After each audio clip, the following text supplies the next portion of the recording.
Ladies and gentlemen, please welcome the President of Jackson Healthcare, Shane Jackson.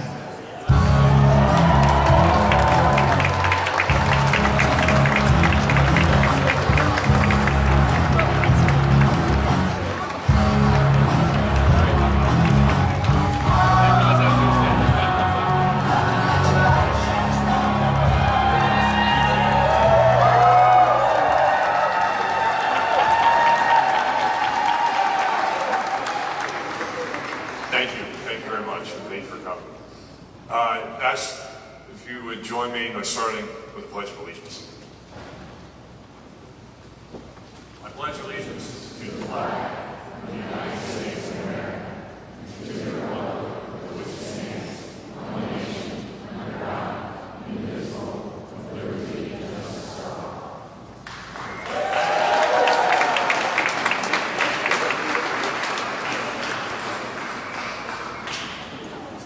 I'd ask if you would to join me in prayer. Father, we come to you in this moment full of emotions. Pride, yet concern. Excitement, yet fear. Hope, yet alarm. We feel all of the anticipation and uncertainty that comes from standing on the precipice of something new. And so in the midst of all our angst, we pray in this moment for faith. Faith that you are the God you say you are.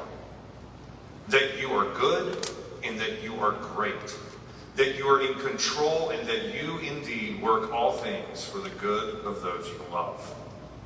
We pray for a faith that allows us to lay our burdens on you as you have called us to do, and faith in the certainty that just as you care for the birds in the air, you care for us.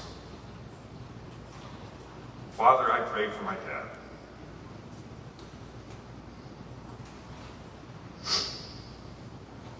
I pray that your Spirit will guide him, that you will instill in him uncommon wisdom, that you will give him clarity, and that his hope will always be in you. Lord, as I do every morning, I pray for Jackson Healthcare. I pray for every associate who is a part of the vital work that you have called us to do. I pray that you give each of us comfort and peace as we prepare for the work and even the struggles ahead. And finally, I pray for our neighbors here in our state and our country. I pray for those who are struggling that they will find strength in you. And I pray for those who are thriving to recognize where all blessings come from and to seize the opportunity to show love to you by showing love to their neighbor. I pray for healing and I pray for peace. And I pray all these things in your Son's name. Amen. You can clap after a prayer, I guess.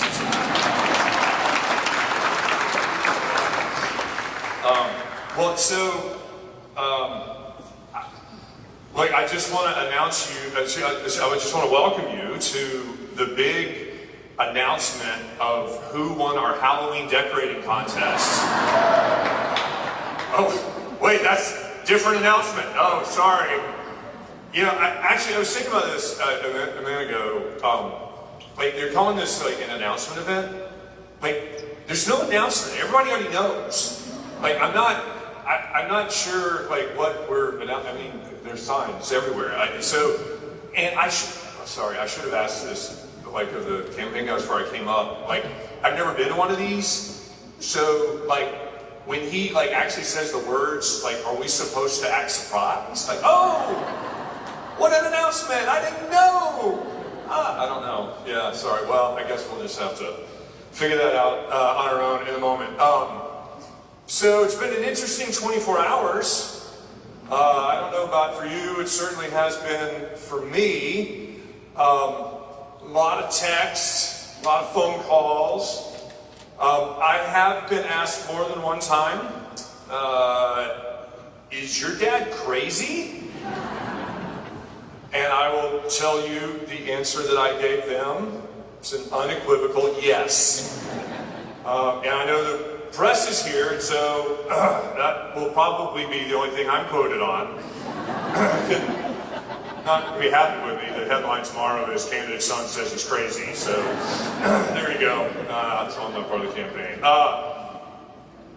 But you know, the reason that the people who have asked me that, jokingly and yet some sincerely, is come from people who know him, and it's because they know what he's having to sacrifice to do this.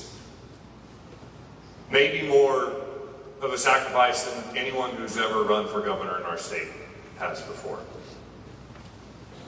Yeah, over the years, I've had the opportunity to spend time with a lot of people who have served in public office, and actually even more that were seeking public office.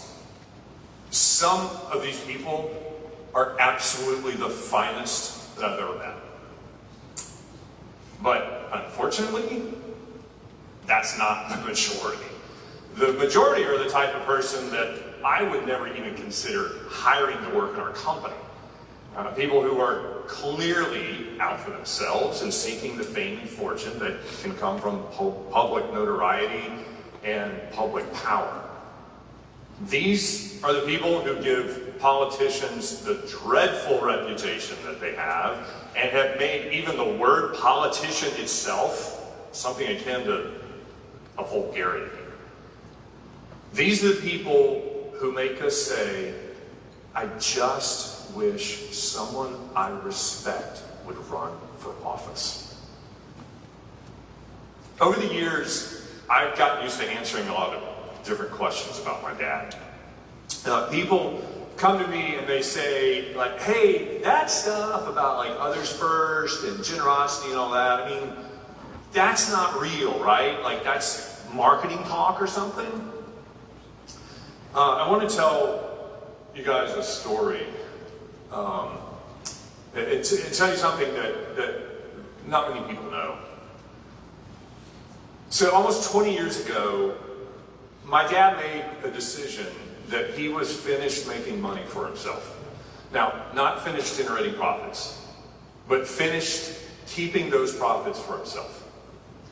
He made a promise to God that from that point on, the money he made would be given away to help others. And I can tell you, as the person who sees the books and has seen the will,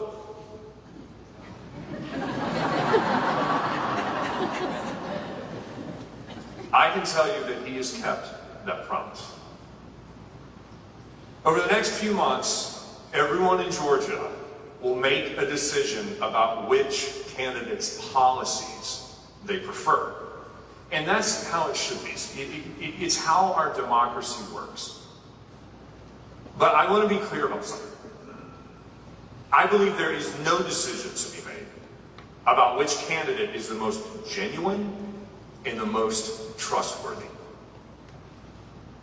When it comes to my dad, what you see is what you get. He gives his word and he keeps his word even when doing so hurts him. He has nothing to gain as governor. He doesn't need fortune and he doesn't want fame. He's the one person in this race that everyone should know without a doubt is sacrificing himself because of his calling to serve others. Now, I gotta tell you, as I have watched for the past 6 months as the governor's race has shaped up, it has frankly scared me for our state. Because this is the thing. Leadership matters. Not just because of the decisions that leaders make, but because of the tone they set. It is vital to our lives and our well-being that we feel like our leaders are focused on what is good for us and not merely what's good for them. Georgia needs a governor who will serve the people of our state and not work to pass bills that only benefit their family's business, just to maybe throw out a total hypothetical. Take it from the person who perhaps knows him best, who has been through the ups and downs with him, who has seen him behind the scenes, seen him make decisions, and seen how he has time and again gone to incredible lengths to serve and love people. My dad is the real thing. He's the genuine article. He's someone you can trust, and he's someone you can believe in. And there is no one better to serve as our next governor. Please join me in welcoming to the stage, coming down the elevator, my dad, Rick Jackson.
was to pay back Shane. This whole thing was to pay him back for this. So I want everybody to know that Shane just turned 50 years old.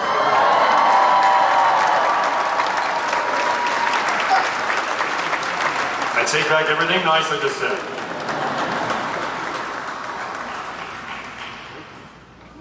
All right, thank you. I ready now? Yeah, you can leave.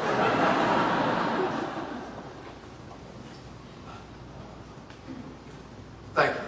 Come in here. It means a lot. I stand here today blessed. I'm here because of you. Each one of you. Look around. You built this place. You made this possible. With God's help, every bit of success I've ever had has been the result of faith, dedication, and the hard work of people around me. It's how I lifted myself out of foster care. And it's how I started my first company. And it is why I'm able to stand here today. I am truly blessed to work with all of you, to be a Georgian and to be an American. Because only in America is a story like mine possible. And I'm eternally grateful. But at some point, you have to turn gratitude into action. Because when a kid grows up in the projects with an alcoholic mother and no father, and who bounced from foster home to foster home, when that kid grows up to be a founder of a multi-billion-dollar company, he has a choice. In 2008, at a ceremony to open this building, I stood in this very spot, and I told you I was adopting a philosophy from moving from success to significance, living a legacy of giving and impact. We dedicated this building to that mission. And because of you, we have lived it. We have led the way in giving and impact, providing medical care to over 20 million patients per year. Our efforts save hundreds of lives every day. We built an environment where you can be your best, earning Best Place to Work more than 18 years in a row. Our main cultural value, others first, is proven not only by what we say, but by what we do. You all know me. Today I'm here to tell our story and to speak to all Georgians. First, let me tell you a quick story that sets the stage. When I first started getting involved in public policy, I went down to the state capitol to testify for foster kids, pushing for better policy to help those who need it most. When I finished, the state senator, the committee chairman, thanked me and said, "Mr. Jackson, I've been here for 17 years, and I have never heard once the words foster care." Y'all, that hit me like a ton of bricks. Because it proved what many of us already suspected. The system forgets the people who don't have money, power, privilege, or fame. Not those who need it. Right then, I committed to do everything I could to help those without a voice, without a lobbyist, without a checkbook, to make their voice heard. And together, we passed a bill that today helps 500 young people who aged out of foster care to go to college. Now, they have a real chance to break the cycle of dependency and poverty.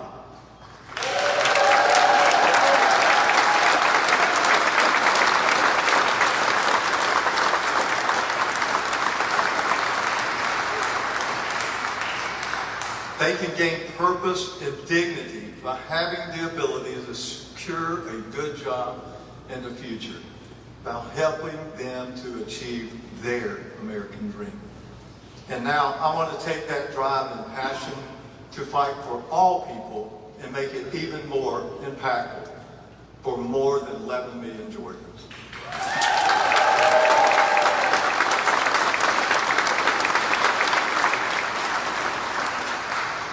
Today, I'm proud to announce that I'm running to be the next governor of the great state of Georgia.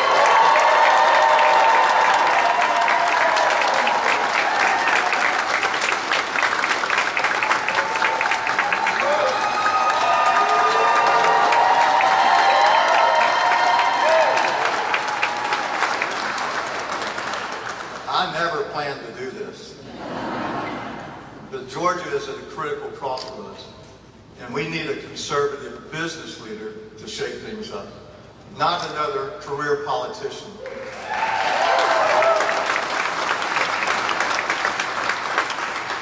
Another career politician just looking for money and power. Georgia needs someone who thinks of others first.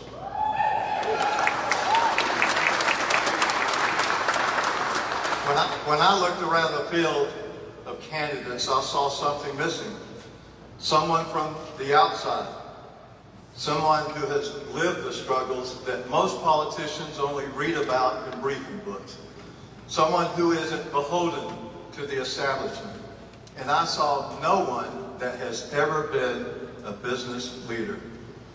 I saw a so-called frontrunner who was weak as can be and as lazy as the day is long. He wants, no, that's all right, thank you. Really, he wants the title of governor, but not the job. We would be risking losing his seat to a radical Democrat or a Republican who acts like one. I wasn't willing to sit and let that happen to our president or our great state.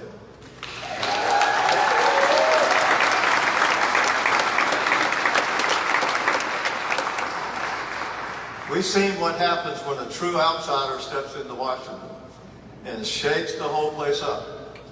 Someone who takes on the bureaucrats, takes on the media, takes on the entrenched political class, and actually fights for the people who built this country.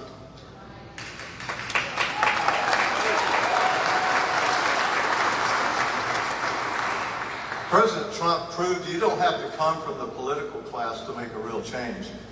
You need courage, grit, someone who works hard as hell and never gives up.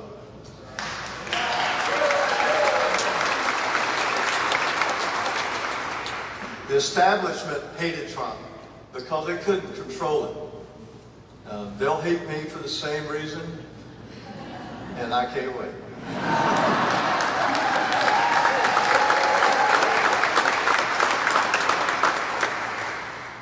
This race isn't about me. You guys know that. It's about every one of you. If you've ever felt the system was rigged, that's because it is. The political class protects itself. The media protects them. And the lobbyists prop up the whole thing. It's a cartel. And I'm coming to break it up.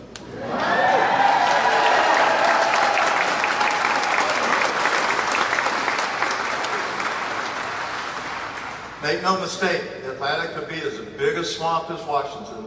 I've lived it. I know. To be blunt, I'm the only candidate in this race who doesn't owe a thing to the political establishment or the lobbyists.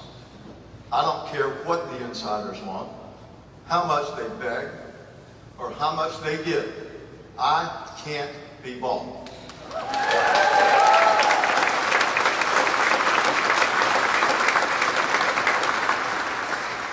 And I won't back down either.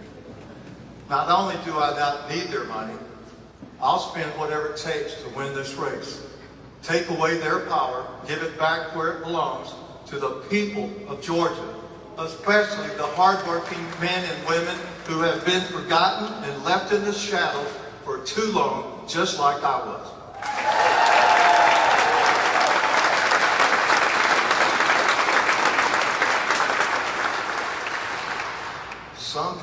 that told me I must be crazy for doing that. No less than 40 texts in the last 2 days. But here's why. I owe a debt to this state that I can never fully repay, but I will spend every day for the rest of my life trying. I have given away millions of dollars each year to help people help themselves build a better life. Let me be clear. It's not my money. It's God's money. He has simply blessed me with it and expects me to be a good steward to help others. But through all of that giving and all of that advocacy, I've seen how the system favors the powerful and breaks the everyman. The only way we're going to fix it is from the inside out. So I know exactly why I'm doing this. And I'm in this fight to win big for Georgia.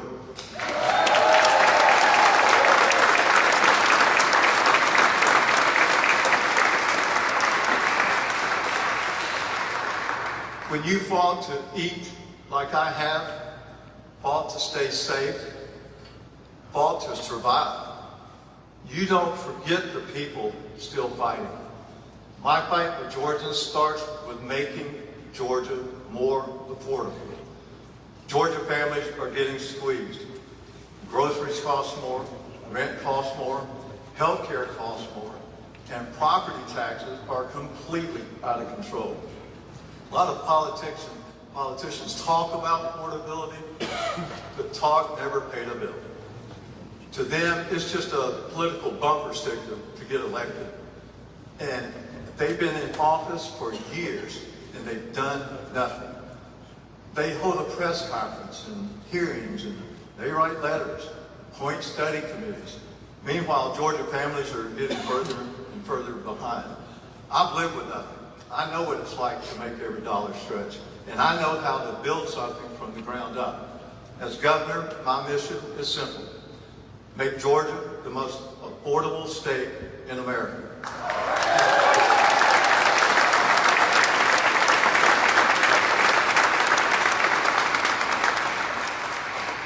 That requires real action, not just political talk. First, we will freeze property taxes immediately. No more runaway assessments pricing people out of their homes. Second, we will slash the income tax by 50% in 4 years and fight to eliminate it within 8. Hardworking Georgians deserve to keep more of what they earn. Third, we will save hundreds of millions of dollars by using technology and AI to eliminate fraud and waste, cut bureaucracy, and shrink the cost of government.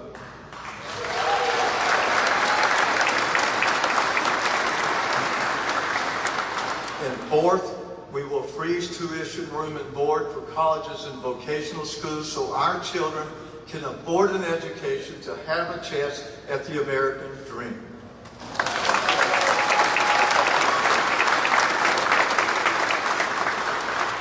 And we will tackle the cost of housing so young Americans can afford to stay here, buy a house, and start a family. Georgia must also be a place where parents want to raise their children.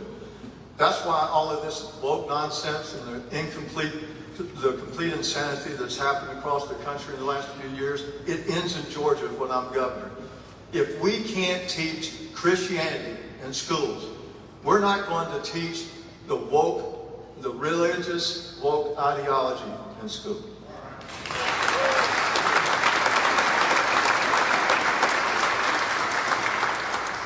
We will ban every bit of this idiotic DEI insanity and criminalize reverse discrimination. We will judge people by the content of their character.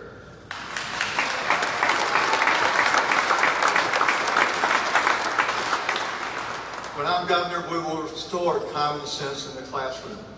Schools are for education, not indoctrination.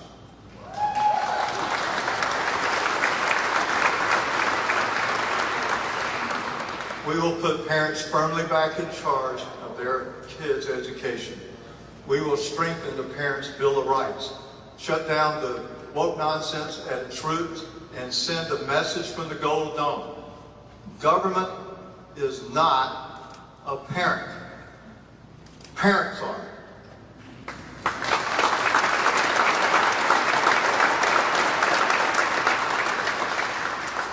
Georgia protects its children, and we will stop the radical gender ideology being pushed onto them.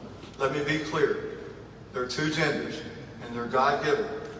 Boys will not play girls' sports, and boys will not be in girls' bathrooms or locker rooms.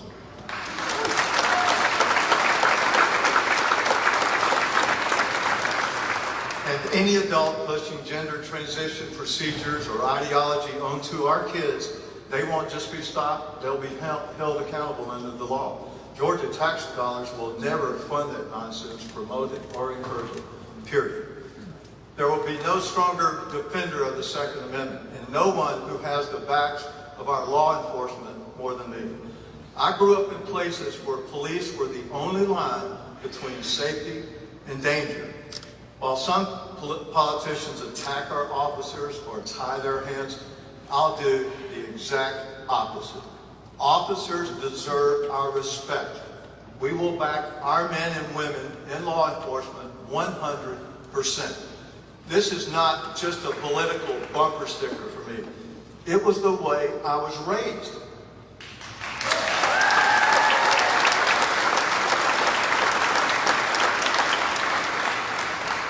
They will have the resources, training, and support they need to keep our families safe. And criminals will get a message loud and clear. I'm going to make Georgia the worst place in America to be a criminal.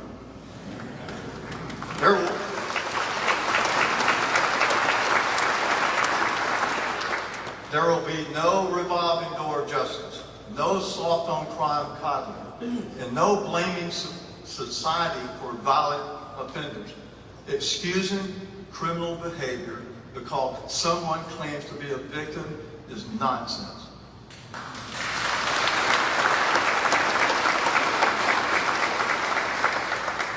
Criminals must take responsibility for their own choices, and that is especially true for criminal illegals. When I'm governor, we will work with President Trump to make Georgia #1 in deportations of these criminal illegals. Come hell or high water, Georgians are going to stop suffering because of Biden's failures. Remember two words, Lake and Riley.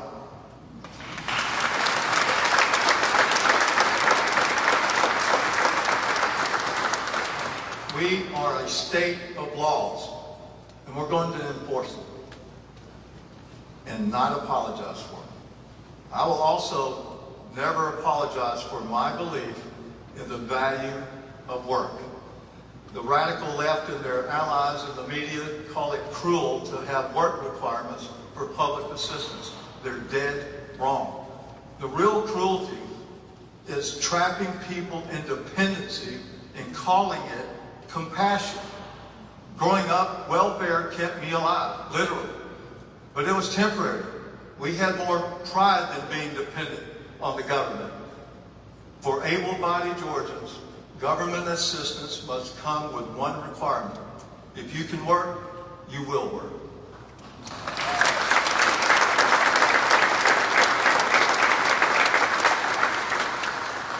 That's not cruelty. That's dignity. I've seen with my own eyes how dependency traps people and opportunity lifts them. God created us to have a purpose that is productive.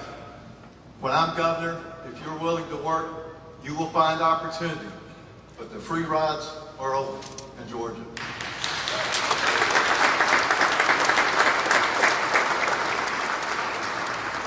Those looking for handouts while binge-watching Netflix, sitting on the couch, eating Cheetos, better move to California.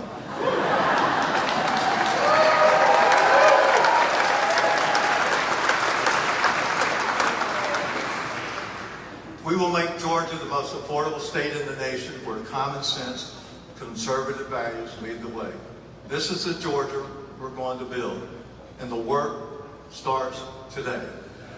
Because make no mistake about it, Georgia's in the fight of its life, and we have to choose which direction we want to go. This election is the first fight. It's about the future of our state. We cannot allow weak leadership, woke ideology, open borders, and crippling inflation to take root here. Not now, not ever. If you want another career politician who will bow to the cartel, my opponents are for you. But if you want a governor who's like President Trump, who will stand up to the radical left, the media, the bureaucracy, and anyone else that tries to take advantage of Georgians, then I'm your man.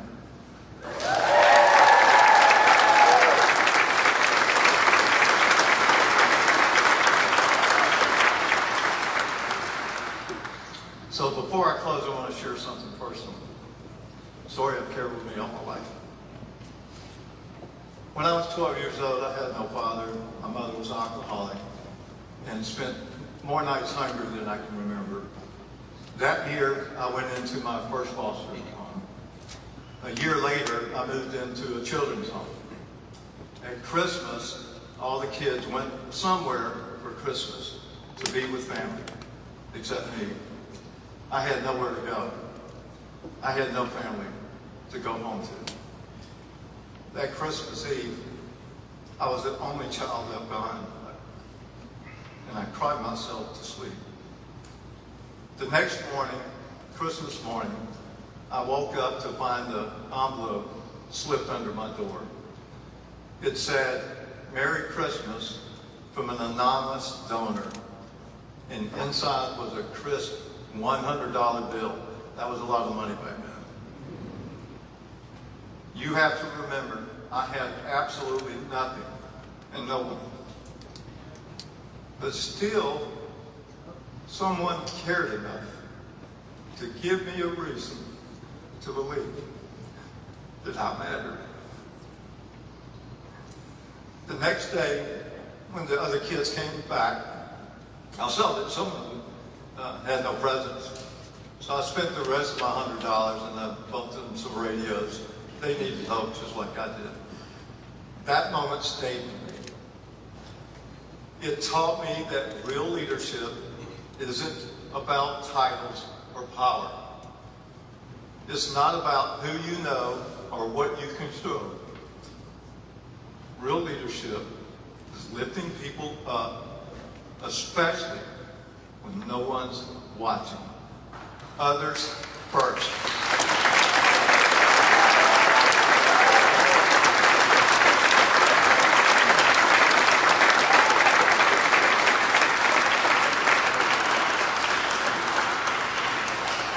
And that's why I'm running for governor.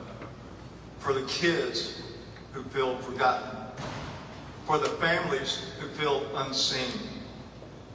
For the people who work hard and deserve a government that works as hard as they do for change. I've lived the struggle. I've lived the hunger. I've lived the uncertainty. And now, by the grace of God and the help of others, I've lived my American dream. And I am running to make sure every Georgian, every single one, has the chance to achieve their American dream.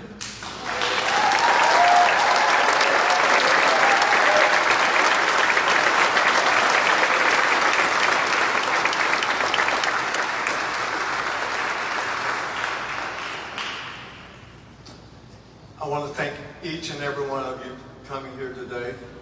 It means a lot to me. I appreciate it. And I just want to let you know, God bless Georgia. God bless the United States of America. Thank you.